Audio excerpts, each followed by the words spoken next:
તમે હાથથી દાળ ભાત ખાઓ અને ચમચીથી દાળ ભાત ખાઓ, શું ફરક પડે? એ દાળ ભાતનો સ્વાદ નથી બદલાવાનો, દાળ ભાત તો એના એ જ છે.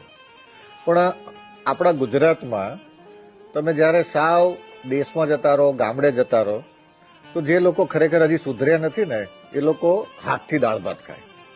પણ સંસ્કારી અને સભ્ય લોકો એને થોડા ગવાર કે. પરંતુ હાથથી દાળ ભાત તમે જ્યારે ખાઓ ત્યારે પંચ મહાભૂત તત્વો તમારા ઓઠને અડે. એટલે અગ્નિ, પૃથ્વી, વાયુ, જળ, આકાશ, ખટાશ, ખારાશ, તીખાશ, કડવાશ, તુરાશ, દ્રષ્ટિ, ઘ્રાણ, શ્રુતિ, શ્રવણ ને સ્પર્શ. આ પાંચ વસ્તુ આપણના હોઠને અડે એટલે લાળ પેદા થાય. અને લાળ પેદા થાય એટલે કાર્બોહાઈડ્રેટનું પાચન જડબામાં થઈ જાય. એટલે પાચન તંત્રને લોડ ન પડે. હવે જ્યારે આપણે આ જ વસ્તુ ચમચીથી ખાઈએ છીએ ત્યારે ચમચી નિર્જીવ છે.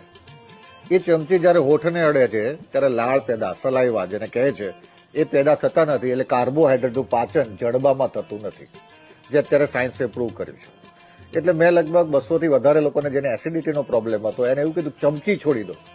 અને ચમચી છોડવાથી એ લોકોએ હાથથી દાળ ભાત ખાવાનું ચાલુ કર્યું, હાથથી જમવાનું ચાલુ કર્યું. તો જેમ બાળકના બે હોઠ માતાના સ્તનને અડે પછી જેમાંથી અમૃત અને વાત્સલ્ય નીકળે, એમ હોઠને આંગળીઓ અડવાથી જે ખોરાક થતો, જમવાનો હતો, એ મીઠો લાગવા માંડ્યો. ગાયોની અંદર પણ હાથથી જ્યારે દોવામાં આવે છે ગાયોને, ત્યારે ગાયો ખરેખર અમૃત સમાન દૂધ આપે છે. પણ મશીન જ્યારથી લગાવી દીધા ગાયોમાં, ત્યાંથી આંચળોમાંથી લોહી કાઢી નાખે.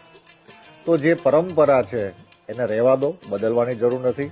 અને તમારા બાળકોને તમે જો ચમચીથી દાળ ભાત ખાતા હોય, ચમચીથી જમતા હોય, તો હાથથી જમવાનું ચાલુ કરજો. ખરેખર તમારું ભોજન પ્રસાદમય થઈ જશે.